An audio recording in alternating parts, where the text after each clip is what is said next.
Good morning प्यारे बच्चों, मैं हूं आपकी एजुकेटर पूर्णिमा और हम करेंगे वर्कशीट नंबर 72। सब्जेक्ट आपका सामाजिक विज्ञान है।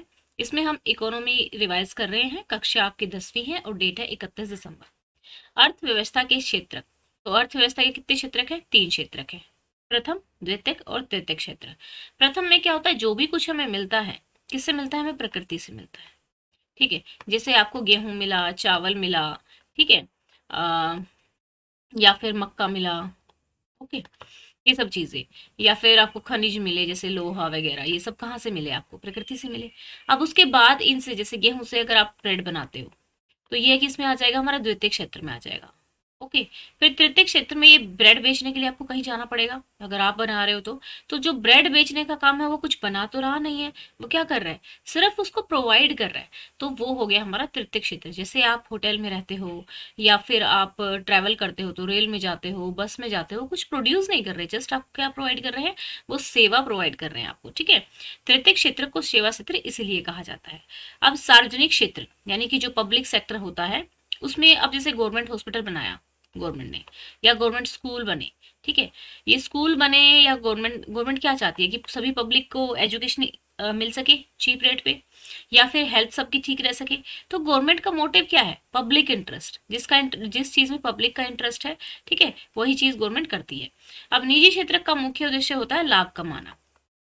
ठीक है, मौसमी बेरोजगारी से आप क्या समझते हैं? मौसमी बेरोजगारी से क्या होता है कि जब भी धान, गेहूं की बुआई या फिर कटाई होती है, बुआई या कटाई होती है, तो उस टाइम पे ज्यादा लोग काम कर पाते हैं खेतों में। ठीक है, दूसरे प्रदेश से भी आ जाते हैं तो, लेकिन जब वो धान और गेहूं बढ़ रहे होते हैं ना, तो उस टाइम तो उनकी जरूरत उतनी होती नहीं है। तो एक तरह से मौसम के अकॉर्डिंग जब उन लोगों के पास काम नहीं होता है उस टाइम पीरियड पे, तो इसको मौसमी बेरोजगारी कहा जाता है। सरकार किस प्रकार कृषक एवं उपभोक्ता दोनों की सहायता करती है? अच्छा देखो, गवर्नमेंट क्या करती है? Minimum support price. ठीक है, किसान को ये कह देती है कि अगर तेरी कोई फसल नहीं खरीदेगा, तो कम से कम इतने रुपए पे तो मैं तुम्हारी फसल खरीद लूंगा, आश्वासन देती है। उपभोक्ता को वही चीज चीप रेट में अवेलेबल कराती है, क्योंकि अगर महंगाई बढ़ती है तो गवर्नमेंट उस महंगाई को कंट्रोल करने के लिए उत्तरदायी होती है। ठीक है, तो इस तरीके से गवर्नमेंट क्या है? कृषि और उपभोक्ता दोनों की सहायता करती है। ठीक है, तो ये थे हमारे 1 अंक वाले। देखो अभी मैं यहाँ पर, देखो सिर्फ हमने शायद 1 मिनट मुश्किल से लगा होगा, हमने माइंड में ही सारे क्वेश्चन बना के देख लिए। सेम इसी तरीके से आपको करना है लिखने से पहले, पहले माइंड में सारे क्वेश्चन बनाकर देखने हैं। ठीक है, तो चलिए अब इनको लिखना कैसे है ये देख लीजिएगा। चलिए स्टार्ट करते हैं। तृतीय क्षेत्र को सेवा क्षेत्र भी क्यों कहते हैं? तृतीय क्षेत्र के अंतर्गत वस्तुओं की बजाय सेवाओं का सर्जन किया जाता है, इसलिए तृतीय क्षेत्र को सेवा क्षेत्र भी कहा जाता है। नेक्स्ट है, सार्वजनिक क्षेत्र का प्रमुख उद्देश्य क्या होता है? सार्वजनिक क्षेत्र का प्रमुख उद्देश्य लोक हित को ध्यान में रखकर कार्य करना होता है। ठीक है, निजी क्षेत्र का प्रमुख उद्देश्य क्या होता है? निजी क्षेत्र का प्रमुख उद्देश्य लाभ या मुनाफा कमाना होता है। मौसमी बेरोजगारी से आप क्या समझते हैं? जब एक वर्ष में कुछ महीने तक लोगों को रोजगार नहीं मिलता, तो इसे मौसमी बेरोजगारी कहते हैं। इस प्रकार की बेरोजगारी कृषि क्षेत्र में पाई जाती है। नेक्स्ट है, सरकार किस प्रकार कृषक एवं उपभोक्ता दोनों की सहायता करती है? सरकार न्यूनतम समर्थन मूल्य पर किसानों से उत्पाद खरीद कर तथा राशन की दुकानों के मध्य से सस्ते दरों पर उपभोक्ताओं को उपलब्ध कराकर दोनों की सहायता करती है। ठीक है, नेक्स्ट क्वेश्चन है आपका, ये थोड़े से बड़े क्वेश्चन होंगे क्योंकि 3 से 5 वाले क्वेश्चन जो होते हैं ये हैं आपके। ठीक है, आर्थिक एवं गैर आर्थिक क्रियाओं के मध्य अंतर स्पष्ट कीजिए। देखो आर्थिक क्रिया वो होगी जिससे आपको कोई लाभ हो रहा है, कोई मॉनेटरी गेन हो रहा है। ठीक है, आर्थिक क्रियाएं ऐसी आर्थिक क्रिया ऐसी क्रिया होती है जिन्हें करने के बाद लोगों को धन की प्राप्ति होती है, जैसे कृषि, डॉक्टर, नर्स, शिक्षक, वकील, दुकानदार इत्यादि। ठीक है, और गैर आर्थिक क्रिया ऐसी क्रिया होती है जिन्हें करने से व्यक्ति को धन की प्राप्ति नहीं होती, जैसे माँ घर का खाना बनाती है, बच्चों के कपड़े वगैरह धोती है, ठीक है, बच्चों को पढ़ाई कराती है। लेकिन अगर वह मदर अगर जाकर स्कूल में पढ़ा कर आए तो वो आर्थिक क्रिया हो जाएगी, लेकिन वो घर पर कर रही है, वो कोई आर्थिक क्रिया नहीं है, वो गैर आर्थिक क्रिया है। नेक्स्ट है, अपने दैनिक जीवन से उदाहरण का उपयोग करते हुए निजी एवं सार्वजनिक क्षेत्र में अंतर स्पष्ट कीजिए। सार्वजनिक क्षेत्र में अधिकांश परिसंपत्तियों पर सरकार का स्वामित्व होता है। ठीक है, सार्वजनिक क्षेत्र में अधिकांश परिसंपत्तियों पर सरकार का स्वामित्व होता है तथा सरकार ही सभी सेवाएं उपलब्ध कराती है। तथा सार्वजनिक क्षेत्र का उद्देश्य केवल धन कमाना नहीं होता। उदाहरण रेलवे, रोडवेज, बस, डाकघर, सरकारी स्कूल इत्यादि। निजी क्षेत्र में परिसंपत्ति पर किसी व्यक्ति या कंपनी का स्वामित्व होता है और वही सेवाएं उपलब्ध कराती है। निजी क्षेत्र में तो मान लो, निजी क्षेत्र का मतलब प्राइवेट सेक्टर, ठीक है, निजी का मतलब होता है प्राइवेट सेक्टर, ठीक है। प्राइवेट सेक्टर में तो कोई अपनी कंपनी है उसकी, या फिर कोई एक पर्सन की है, या फिर ग्रुप ऑफ लोगों की एक कंपनी है, ठीक है। तो उनका तो काम क्या होता है, धन या फिर लाभ कमाना होता है, जैसे रिलायंस इंडस्ट्रीज, टाटा समूह इत्यादि। संगठित और असंगठित क्षेत्र के अध्ययन। संगठित हो गए ऑर्गेनाइज्ड, यानी कि जो गवर्नमेंट के अंडर रजिस्टर्ड है, ठीक है। अनऑर्गेनाइज्ड हो गई, जैसे कंस्ट्रक्शन वगैरह का काम चलता रहता है, दिहाड़ी पे मजदूर लग जाते हैं। तो वो दिहाड़ी पे जो मजदूर लगते हैं, एक दिन लगते हैं, दूसरे दिन नहीं लगते हैं, या दूसरे दिन बदल जाते हैं, तो उनका तो गवर्नमेंट के अंडर रजिस्ट्रेशन भी नहीं होता, तो उनको ना ही काम करने की सिक्योरिटी होती है कि हाँ भाई ठीक है, आज मिल गया तो कल भी मिल जाएगा।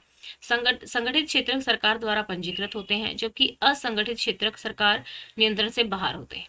संगठित क्षेत्र में रोजगार सुरक्षित है, जबकि असंगठित क्षेत्र में रोजगार सुरक्षित नहीं है, ठीक है। संगठित क्षेत्र के उद्योगों में रोजगार की अवधि नियमित होती है, जबकि असंगठित क्षेत्र के उद्योग में नियमित नहीं होती। संगठित क्षेत्रों में काम करने घंटे निश्चित नहीं होते हैं, ठीक है, और असंगठित में तो निश्चित नहीं होते हैं। महात्मा गांधी राष्ट्रीय रोजगार अधिनियम 2005, इसमें देखो 100 दिन तक तो काम मिलेगा ही मिलेगा, अगर आपके पास कोई काम नहीं है, ग्रामीण एरिया की बात है ये।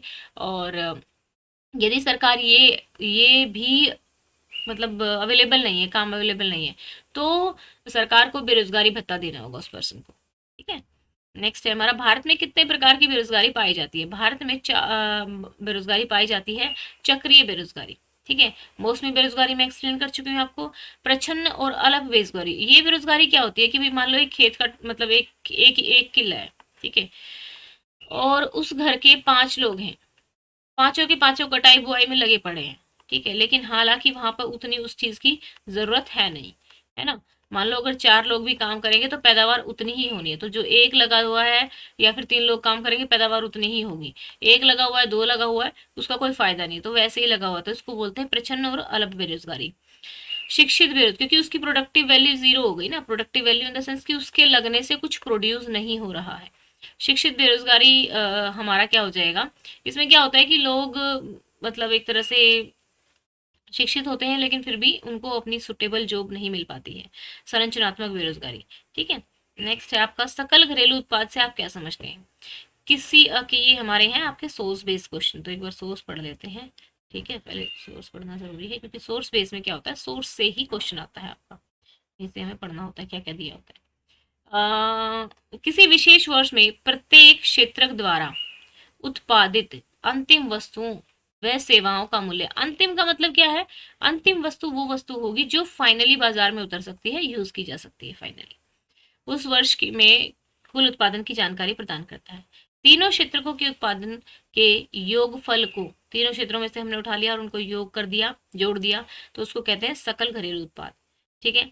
दोहरी गणना की समस्या जब आती है, जब एक तो आपने फॉर एग्जांपल एक ब्रेड बनकर तैयार हो गया, ब्रेड बिक रहा है, उसमें भी टोटल अमाउंट कितना लगा वो भी लगा लिया, क्योंकि इसमें गेहूं लगा होगा तो उसके भी पैसे जुड़े होंगे। अब अलग से गेहूं रॉ मटेरियल लिया था और उसको जब हम जोड़ना स्टार्ट करें तो 2 बार जुड़ सकता है ये, ठीक है, क्योंकि फर्स्ट सेक्टर में ये जुड़ जाएगा ना गेहूं का उत्पादन। एक बार तो वो ब्रेड यहाँ पे जुड़ गया, ब्रेड बना जब जुड़ गया, यानी कि सर्विस सेक्टर में जो पैसा आया, यानी कि मैन्युफैक्चरिंग सेक्टर में जो पैसा आया मैन्युफैक्चरिंग में लगा, और एक बार जब वो प्रोडक्शन में जुड़ गया तो डबल हो सकता है ना, डबल समस्या हो सकती है ना, दोहरी गणना हो सकती है उसकी, क्योंकि इसमें कच्चे माल का मूल्य भी जुड़ जाता है। तो समाधान के लिए केवल अंतिम उत्पाद के मूल्य की ही गणना की जाती है। पिछले कुछ सालों में अर्थव्यवस्था की जो प्राथमिक क्षेत्र है ना, मतलब हमारा मेनली निर्भरता तो कम हुई है, लोग उतना डिपेंड नहीं है, और जीडीपी में जो हिस्सा है प्राथमिक क्षेत्र का, वो होता तो कम जा रहा है, लेकिन जो वर्कर्स है ना उस एरिया में ही अभी भी ज्यादा है, ठीक है। मतलब अभी लोग ज्यादा नौकरियां नहीं कर रहे हैं, खेत में ही कमा रहे हैं, परंतु यह भी कुल कार्य जनसंख्या के लगभग 50% आबादी को रोजगार प्रदान करता है। इससे अभिप्राय यह है कि कृषि में आवश्यकता से अधिक लोग कार्यशील हैं।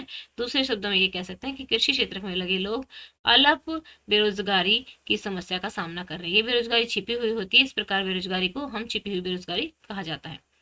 सकल घरेलू उत्पाद से आप क्या समझते हैं, दोहरी गणना से आप क्या समझते हैं, तो चलिए इसके क्वेश्चन आंसर्स लिखेंगे, ठीक है ना। तो लेट्स सेट ऑन इट, ठीक है।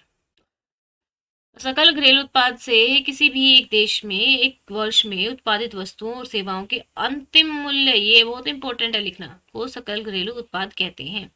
दोहरी गणना से आप क्या समझते हैं? जब राष्ट्रीय आय की गणना के लिए सभी उत्पादों के लिए उत्पादन को मूल्य जोड़ा जाता है तो इसमें कच्चे माल का मूल्य दो या दो से अधिक बार जुड़ जाता है, इसे दोहरी गणना कहा जाता है।